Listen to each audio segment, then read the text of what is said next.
This is one of the topics that probably I get the most questions about. And I plan on doing a film on this subject in the future. And really the New World Order control, the cult of Dionysus, and how it relates to rock music. So I thought today, being the, what is this, the 28th anniversary of the shooting of John Lennon from the Beatles. So I thought that would be, since today is the anniversary of that shooting, I thought we would read out of Dr. John Coleman, the Committee of 300, author of the book, The Committee of 300. Michael Vale has told me he's trying to get him on the program on the Intel Strike Report. But so I thought it would be interesting today to read out of the Committee of 300, the Beatles and the Aquarian conspiracy, here on the day of the 20th anniversary of the assassination of John Lennon. An outstanding example of social conditioning to accept change, even when it is recognized as unwelcome change by the large population group in the sites of the Stanford Research Institute, was the advent of the Beatles. The Beatles were brought to the United States as part of a social experiment which will subject large population groups to brainwashing of which they were not even aware.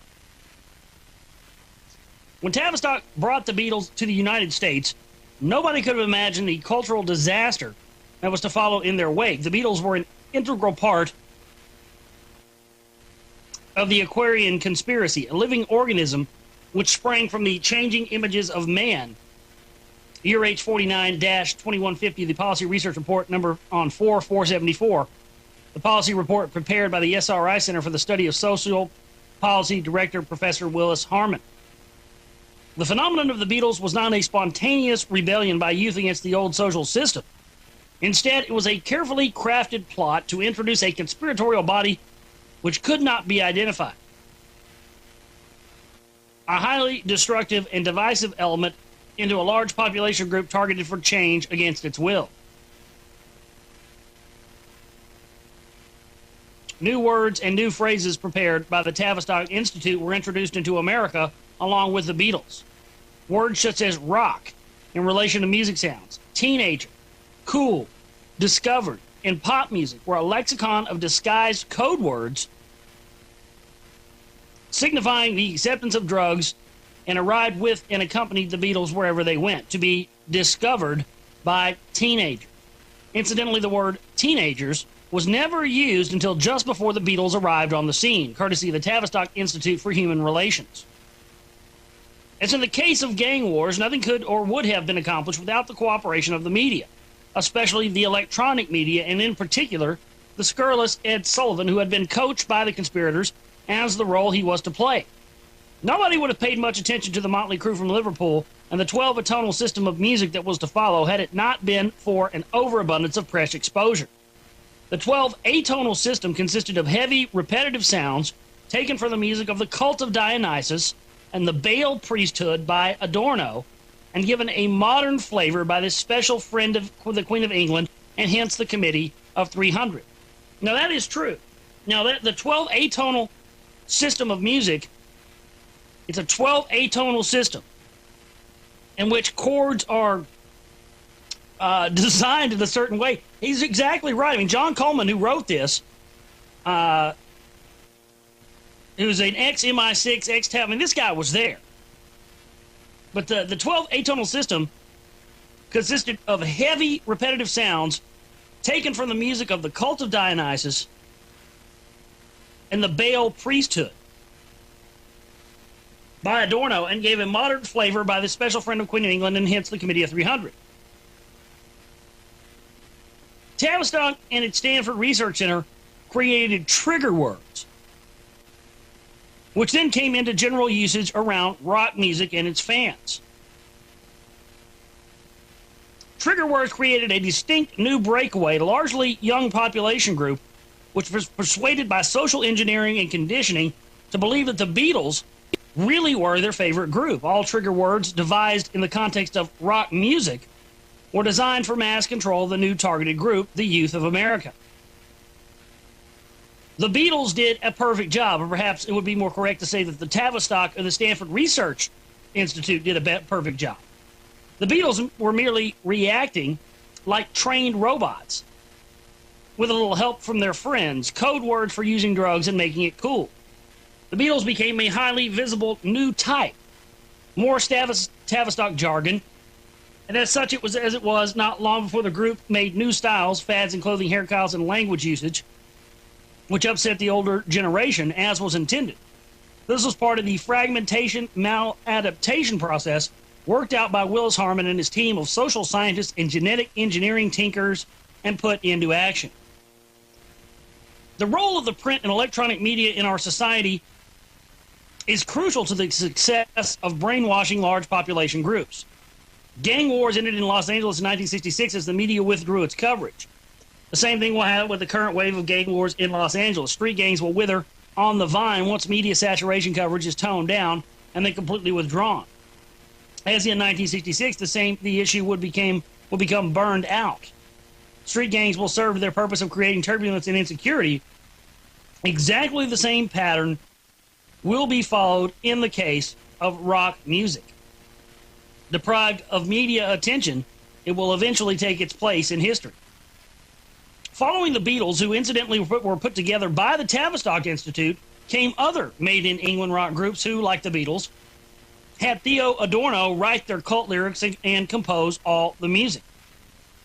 I hate to use these beautiful words in the context of Beatlemania. It reminds me how wrongly the word lover is when referring to the filthy interaction between the rock music lovers and others. To call rock music is an insult, likewise the language used in rock lyrics. Tavistock and Stanford Research then embarked on the second phase of the work commissioned by the Committee of 300. This new phase turned up the heat for social change in America. As quickly as the Beatles had appeared on the American scene, so did the Beat Generation, trigger words designed to separate and fragment society. The media now focused its attention on the Beat Generation. Other Tavistock coined words came seemingly out of nowhere. Beatniks, hippies, flower children became part of the vocabulary of America. It became popular to drop out and wear dirty jeans, go about with long unwashed hair. The Beat Generation cut itself off from mainstream America. They became just as infamous as the cleaner Beatles before them. And so we'll stop right there, and we'll pick up that on the other side. I thought it would be interesting to talk about that, Dango, some of that research, considering this is the 28th anniversary of the World Vision MK Ultra assassination of John F. Kennedy. Just John F. Kennedy, of John Lennon. So we'll talk more about this on the other side. This is the Monday edition of the Global Reality. I'm your host, Josh Reeves. Stay with us. I thought it would be important. It's one of the most paradigm busting things for people to realize is the pervasive influence of the New World Order into rock music. And believe me, I come from a musician background. Next year will be 15 years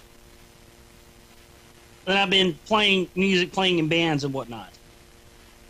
And I think I'm actually going to come out with like a retrospective CD. I think I'm going to go back and record versions of every song that I've ever written from the time I was 16 up until now, and put that out and have commentary in there as well. But believe me, a lot of people, as soon as you tell them that the Beatles were created by MI6 and the Tavistock Institute, they cringe. They don't want to hear it because it shatters their paradigm of control. But I plan on making a film in the future on the Dionysus cults. Look into Jim Morrison alone. The guy called himself the reincarnation of Dionysus. He called himself the Lizard King. He was known to go on stage and say that you're all a bunch of effing slaves. His dad was high-level Navy. In fact, somebody I think was telling me last night that that Jim Morrison's dad was actually the guy that sort of got the ball rolling on Vietnam, which is interesting of itself. But let's get back into this. Although this will be important today since this is the anniversary of the assassination of John Winston Lennon, I think we would talk about the origins of the Beatles in the whole counterculture movement, because it was created by the intelligence operation. I mean, there's no doubt, folks. The newly created group and its lifestyle swept millions of young Americans into the cult. America's youth underwent a radical revolution without even being aware of it.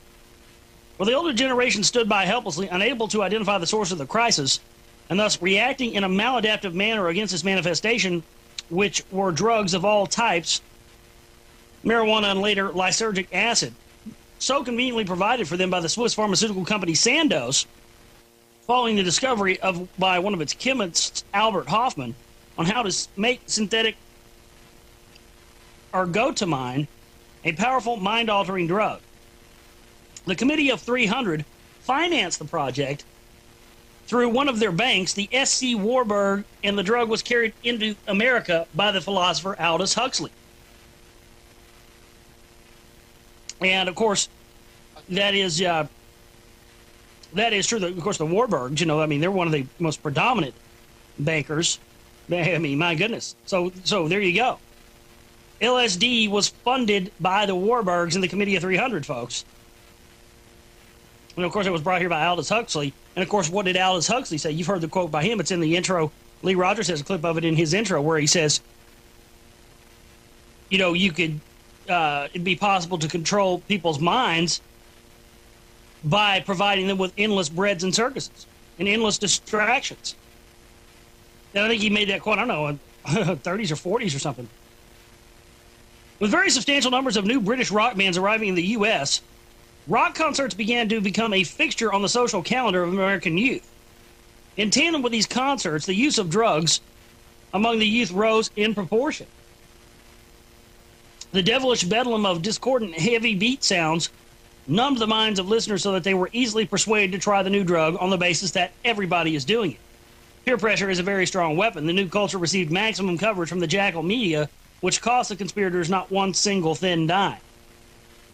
Great anger was felt by a number of civic leaders and churchmen over their new cult, but their energies were misdirected against the result of what was going on and not against the cause. Critics of the rock cult made the same mistakes that had been made in the Prohibition era. They criticized law enforcement agencies, teachers, parents, and anybody but the conspirators. And that, I don't know if you guys are aware of of course, the Grateful Dead.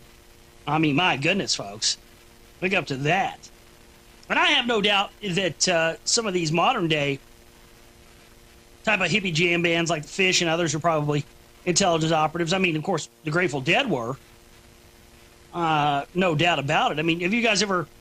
The acid experiments that the Grateful Dead did. I mean, they do these concerts, they would just inject apples full of liquid LSD and just hand them to people at the door. And they did a concert, and this has actually been proven by people that were there and some of the bootleggers of shows. There was actually a show that they did one time. It was a CIA-ran acid experiment in Los Angeles, or San Francisco, rather. And what they did is they brought a bunch of people into a venue. They dosed them all with LSD at the door. And then they played a recording, right, with lights and visuals. And these people tripped out, right, with lights, and it was booming lights and the smoke machine and fog machines. And they were tripping out. They actually believed they witnessed a Grateful Dead concert. But, folks, the Grateful Dead wasn't there.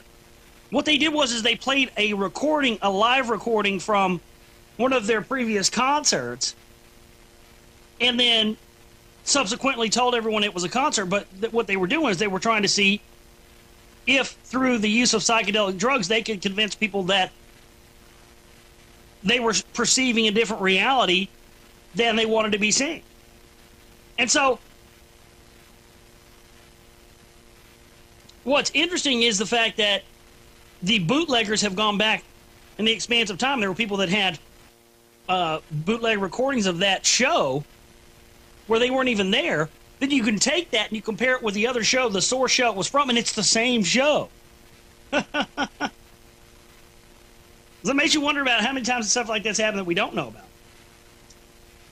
Because of the anger and resentment I feel toward the great drug plague, I make no apology for using language which is not customary for me to use. One of the worst drug slobs ever to walk the streets of America was Allen Ginsberg.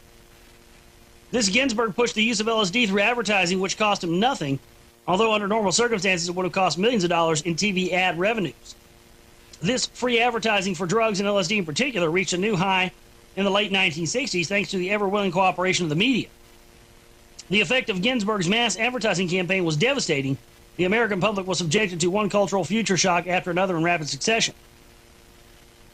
We became overexposed and overstimulated, and again, may I remind you of this Tavistock jargon lifted from the Tavistock training manual, overwhelmed by its new development, and when we reached that point, our minds began to lapse into apathy. It was just too much to cope with. That is to say, long-range penetration had taken a hold of us. Ginsberg claimed to be a poet, but no rather rubbish was ever written by anyone who ever aspired to become a poet. Ginsberg's designated task had little to do with poetry. His main function was to push the new subculture and force acceptance upon the large targeted population group. To assist him in his task, Ginsberg called to the services of Norman Mailer, a writer of sorts who had spent some time in a mental institution. Mailer was a favorite of the left-wing Hollywood crowd, and so had no problem with getting maximum television time for Ginsberg. Naturally, Mailer had to have a pretext. Not even he could blatantly come out with the true nature of Ginsberg's television appearances, so a charade was adapted. Mailer would talk seriously on camera with Ginsberg about poetry and literature. The method of getting wide television coverage at no cost to themselves was followed by every rock group and concert promoter who followed the example set by Ginsberg.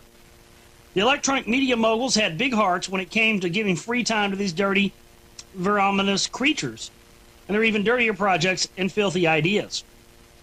The promotion of horrible garbage spoke volumes. Without abundant help from the print and electronic media, the drug trade did not have spread as rapidly as it did in the late 60s, early 70s, and probably would have been confined to a few small local areas. Ginsberg was able to give several national televised performances extolling the virtues of LSD and marijuana under the guise of new ideas and new cultures developing in the art and music world. Not to be outdone by the electronic media, Ginsberg's admirers wrote glowing articles about this colorful man in the art and social columns of all America's largest newspapers and magazines. There had never been such an across-the-media board free advertising campaign in the history of newspaper, radio, and television, and it cost promoters of the Aquarian conspiracy, NATO, and the Club of Rome not one red cent. It was all absolutely free advertising for LSD, only thinly disguised as art and culture. Worse yet, or better yet, depending on your viewpoint, United Press, UP, picked up on Kenny Love's free advertising for Ginsberg and LSD and telexed it to hundreds of newspapers and magazines around the country under the guise of a news story. Even such highly respectable establishment magazines as Harper's Bazaar and Time made Ginsberg respectable. If a nationwide campaign of this magnitude were presented to Ginsberg and the promoters of LSD by an advertising agency, the price tag would have run into at least $1 million in terms of $1970. Today, the price tag would be nothing less than $25 to $30 million. It was no wonder that I referred to this new media as jackals. I suggest that we try to find any media outlet to do an expose on the Federal Reserve Board, which is what I did. I took my article, which was a good expose of the greatest swindle on earth, to every major newspaper, radio, and television station, magazine house, and several talk show hosts. A few made promises that sounded good. They would definitely air the article and have me discuss it. Give them about a week and they would get back to me. None of them never did. Nor did my article ever appear in the pages of their newspapers and journals. It was as if a blanket of silence had been thrown over me on the subject of the Federal Reserve, and I was endeavoring to promote, and indeed that was precisely what had happened.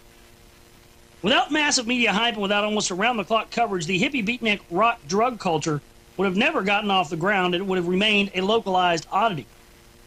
The Beatles, with their twanging guitars, silly expressions, drug language, and weird clothes, would not have amounted to a hill of beans. Instead, because the Beatles were giving saturation coverage by the media, the United States had suffered one cultural shock after another. The men buried in the think tanks and research institutions whose names and faces are still not known but to a few people made sure that the press played its part. Conversely, the media's important role in not exposing the power behind the future culture shocks made certain that the source of the crisis was never identified. Thus was our society driven mad through these psychological shocks and stress. Driven mad is taken from the Tavistock training manual. From its modest beginnings in 1921, Tavistock was ready in 1966 to launch a major irreversible cultural revolution in America, which has not yet ended. The Aquarian conspiracy is a part of it. And you know what's interesting is that you look at a band like Pink Floyd, who started out with their singer Syd Barrett, who inevitably drove himself mad from LSD. Then they brought on, all of a sudden they went from this sort of relatively obscure band, and then they brought in Dave Gilmour on guitar and vocals, and then all of a sudden Pink Floyd starts to take off. Of course, you look into Dave Gilmour, and he's a member of all these royal groups, and most of these British groups are all OTO members anyway, Ordo Templi Orientis. But one of the interesting things, of course, about Pink Floyd, of course, they ended up splitting off with Roger Waters, and then forming back with their own version with Dave Gilmour at the head. But, you got Pink Floyd The Wall, which is essentially a diatribe for the loss of the animus, or loss of the father figure. So this person becomes a rock star and engages in all sorts of debauchery, and engages in becoming this cult of personality Hitler type figure because of the loss of his father figure in his life. And there's all sorts of great ideas in there about we don't need no education and rebelling against the system. And of course, what do we see now in the modern day with Roger Waters? Well, Roger Waters is, these people have all become stooges, New World Order stooges. You got Roger Waters out shilling for Obama. Oh, so we're supposed to believe that, don't follow the lemmings, don't follow the sheep off into the meat grinder, as they depict the kids, falling off, walking in line, being all alike, walking into the meat grinder in the wall.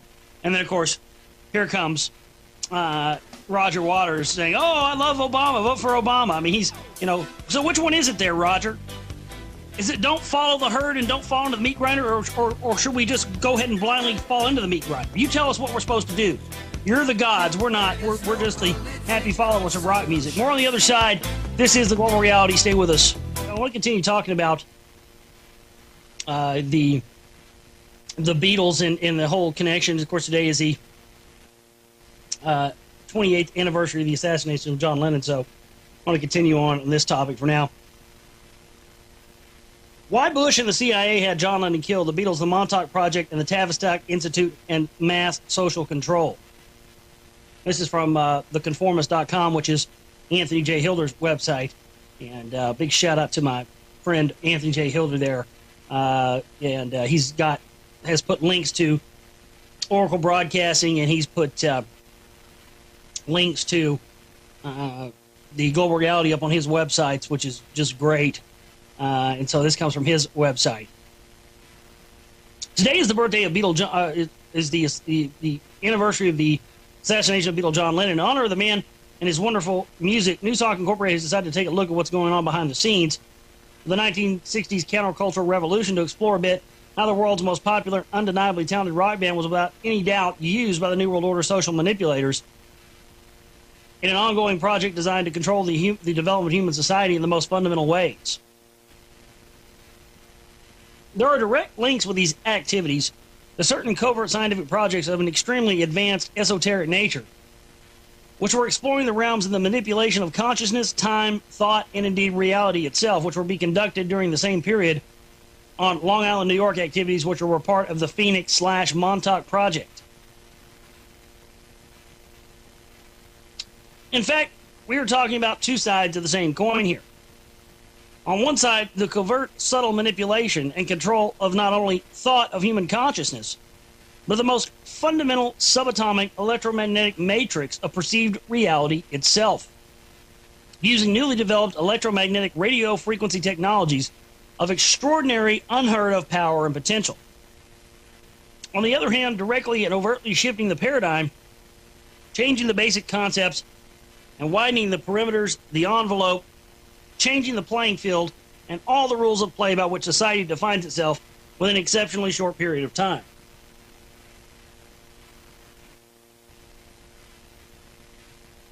Factor in what was happening on more political levels, such as the civil rights and anti-war movements, stir briskly while at full boil and stand back. What's rather amazing, in fact, is that society did not disintegrate, implode, or explode in the way the social manipulators have apparently hoped. The higher qualities of human nature seem to consistently float to the surface, with some notable exceptions, and certainly began to acquire a significant, if not nearly irresistible, momentum of its own, pulling in a larger segments of straight, conventional, more majority type of society. Obviously, the big plan was backfiring severely, and something needed to be done. Well, that's right. I think that's an aspect of it I think that needs to be focused in on. Is the fact that it did get out of their hands. It did get out of control. It did become. It was originally. Yes, it's true. It was initially created as a way to control the youth and to get the youth to basically leave their parents and not listen to what their parents were trying to teach them about morals. But but it did get out of their hands. Because I think eventually what started to happen, especially towards the end of the career of the Beatles, right before they broke up and subsequently started putting out solo records, I think what ended up happening, certainly with John Lennon, who didn't put out records for 3 or 4 or 5 years. The guy just basically retired to his suite in New York there and didn't do anything. And I think what ended up happening inevitably is they started figuring out that they were controlled. And they started figuring out that they were not in control of their own destiny. They had been indeed used. I think some of the comments that John Lennon made in his final days sort of were very indicative of that. But I think that that's a key element here. Is it did get out of their hands. What started out as something of control started roping in all sorts of people from all sorts of walks of life, and it started getting people rebelling not only against what originally was started to get them to leave their morals behind, started waking people up to the bigger picture of the New World Order and to the bigger picture of things. And so they started getting off the plantation. At that point, John Lennon became a threat, and they had to eliminate what they had created, you see. It's just like everything. They take these people, they use them for their own devices, and when they can't be used for their own devices anymore, they eliminate them. Common tactic. The Beatles were also part of the mass experimentation that contemporary society was being subjected to by the CIA, Britain's MI6, and the Tavistock Institute, utilizing extraordinarily powerful, mind-altering psychedelic psychotropic drugs. More than most of the other boys in the band, John Lennon became increasingly aware not only of the extent of corruption, co-opting, and infiltration of the counterculture, but most certainly including the rock music scene by these same covert government intelligence elements. Well, and of course, George Harrison, who of course is my favorite Beatle. George Harrison, he tells the story. If you ever seen the Beatles anthology series of videos, George Harrison actually talked about how when he first went to Haight-Ashbury in the 1960s, and how he was excited to go there because he was under the impression that San Francisco and Haight-Ashbury and stuff at the time was this mecca of enlightened people and truth seekers and people that were really, looking for the truth. And he said when he got there, it was just a bunch of, degenerate drug addicts. And that there wasn't any sort of, revolution going on. There wasn't any sort of enlightenment happening. It was just a bunch of teenagers on dope. And he expressed his concerns about that, and so of course, look, and I always knew we'd end up with the two crappiest Beatles left, Paul and Ringo. My goodness, the two safe ones they left us with Why? Because Paul and Ringo have never said anything against the New World Order. Of course not. In fact, Paul McCartney, my Sir Paul, come on. I hate Paul McCartney. Maca Nightmare, as I call it. It's stuck in the Maca Nightmare. I love you. What a big piece of cheese, man. Maca is a big old piece of cheese. God, I can't stand Maca. Man, what do you call a dog with fleas? I'm sorry, what do you call it? What do you call a dog with wings? Linda McCartney.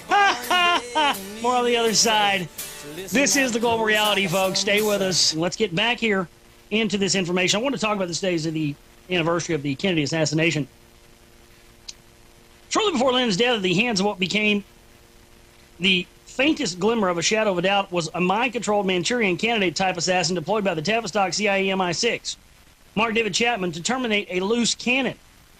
Lyndon had the audacity to massively and blatantly out the aforementioned consortium in a Playboy interview, in which he made note of LSD's completely unforeseen liberating impact upon human society and civilization, pretty much thumbing his nose at the whole bunch of their whole trip and indicating as well that he was aware of the extent to which he and other pop musicians had been set up to be used as dupes in massive and social manipulation schemes. Shortly afterward, New World Order head honcho and Satanist global CIA chief Tavistock underling Vice President George Bush had Lennon slaughtered on the streets of New York, where he died in the arms of someone that a number of sources claim was the monarch agent deployed by MI6 CIA to keep the exceptionally intelligent Lennon constantly gravitating toward the social fringe, thereby keeping his potential influence at least minimized. Yoko Ono. That's not to say that even if this last supposition is true, that genuine love and a fulfilling relationship did not exist between the two, that Yoko's programming, just like John's, broke up and fell apart. Yeah, Yoko is about as New World Order as it gets, man. Have you guys ever seen that quote? Type, I dare you, I dare you. If you haven't seen this, you're probably not going to believe me. You have to see it for yourself. But I dare you, if you don't believe me right now, to type into a search engine, Yoko Ono, Georgia Guidestones, and see what you come up with. There's actually a quote of Yoko Ono talking about how she believes that what the Georgia Guidestones say are great and they're true, and she believes in the message. And of course, we talked about, if you guys have seen the picture, that some idiot, and I know who probably did this. It looks like the work of one of these clowns that calls into talk radio shows and tries to disrupt them. I'm sure it's probably one of them. But somebody went and spray painted a bunch of like 9/11 inside job, and the elite want to depopulate 8% of us, and Obama are a Muslim. Somebody went and spray painted this all over the Georgia Guidestones, and to try to make it appear that this was done by someone in the Patriot or Truth movement, and of course nobody's buying it. I mean, everybody knows this was done by somebody who is attempting to neutralize a movement and get us blamed for something. You're going to see more of that. You know, you'll definitely see more of that.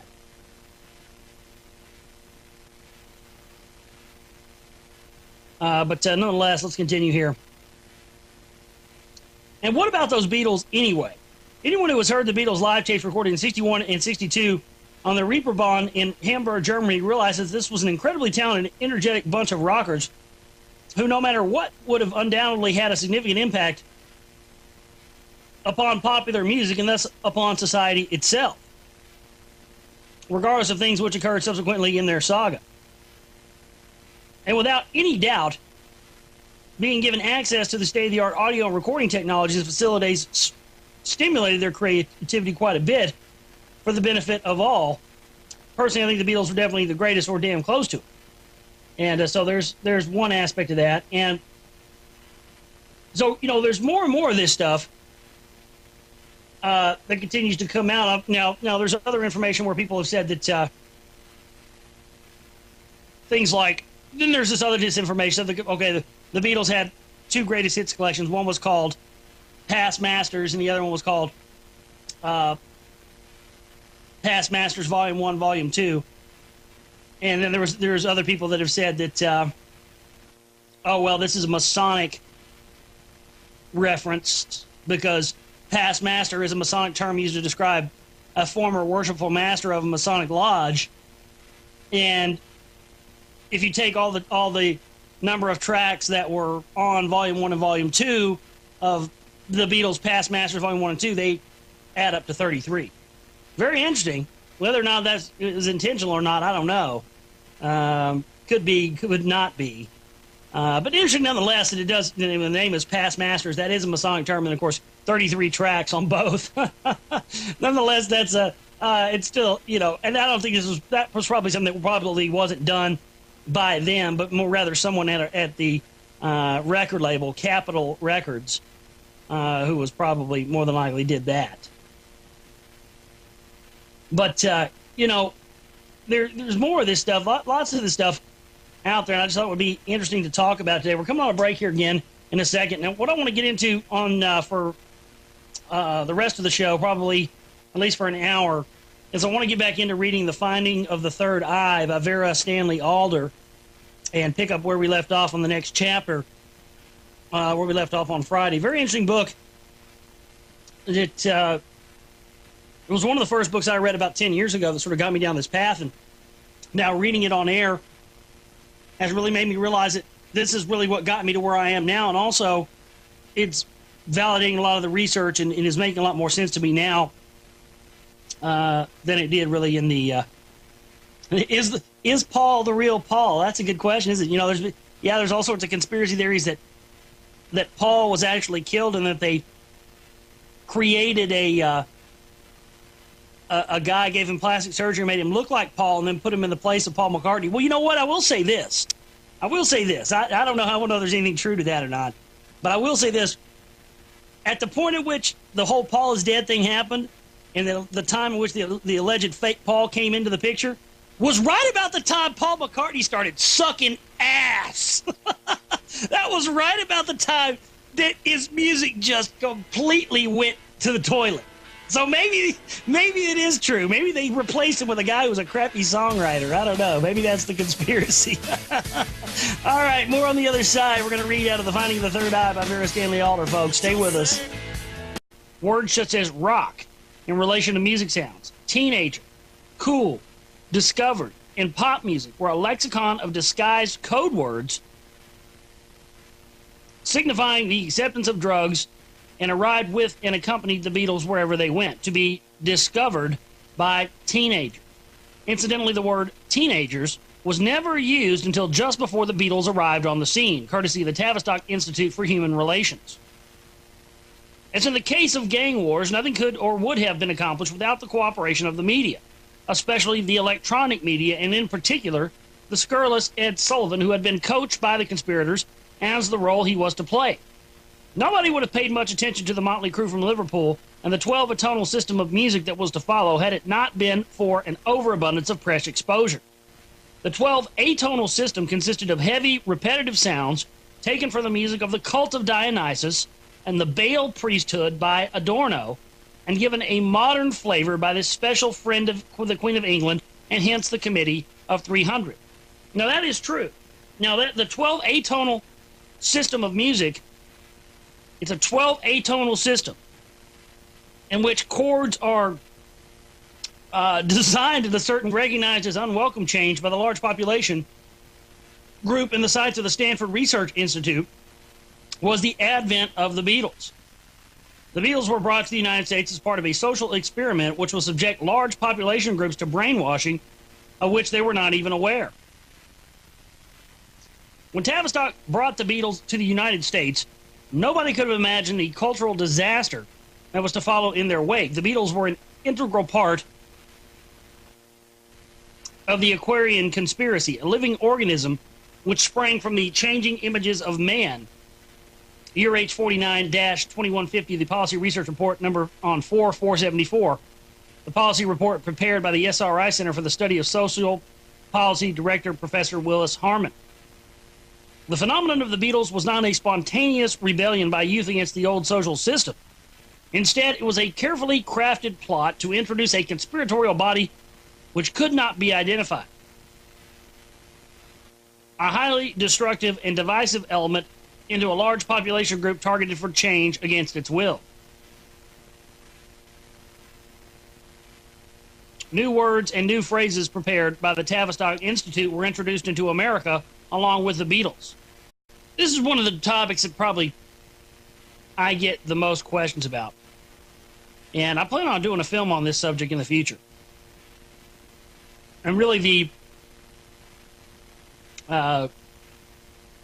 New World Order control, the cult of Dionysus, and how it relates to rock music. So I thought today, being the, what is this, the 28th anniversary of the shooting of John Lennon from the Beatles. So I thought that would be, since today is the anniversary of that shooting, I thought we would read out of Dr. John Coleman, the Committee of 300, author of the book, The Committee of 300. Michael Vale has told me he's trying to get him on the program, on the Intel Strike Report. But, so I thought it would be interesting today to read out of the Committee of 300, the Beatles and the Aquarian conspiracy, here on the day of the 20th anniversary of the assassination of John Lennon. An outstanding example of social conditioning to accept change, even when it is way. He's exactly right. I mean, John Coleman, who wrote this, who's an ex-MI6, ex-TAP, I mean, this guy was there. But the 12 atonal system consisted of heavy, repetitive sounds taken from the music of the cult of Dionysus and the Baal priesthood by Adorno, and gave a modern flavor by the special friend of Queen of England, and hence the Committee of 300. Tavistock and its Stanford Research Center created trigger words, which then came into general usage around rock music and its fans.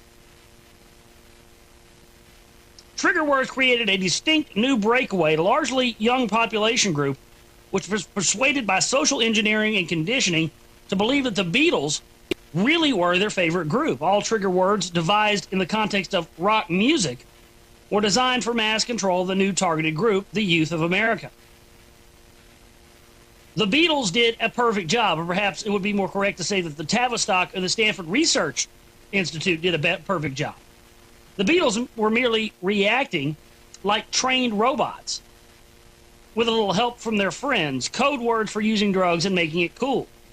The Beatles became a highly visible new type, more Tavistock jargon, and as such it was not long before the group made new styles, fads in clothing, hairstyles, and language usage, which upset the older generation, as was intended. This was part of the fragmentation maladaptation process worked out by Willis Harman and his team of social scientists and genetic engineering tinkers and put into action. The role of the print and electronic media in our society is crucial to the success of brainwashing large population groups. Gang wars ended in Los Angeles in 1966 as the media withdrew its coverage. The same thing will happen with the current wave of gang wars in Los Angeles. Street gangs will wither on the vine once media saturation coverage is toned down and then completely withdrawn. As in 1966, the issue will become burned out. Street gangs will serve their purpose of creating turbulence and insecurity. Exactly the same pattern will be followed in the case of rock music. Deprived of media attention, it will eventually take its place in history. Following the Beatles, who incidentally were put together by the Tavistock Institute, came other made-in-England rock groups who, like the Beatles, had Theo Adorno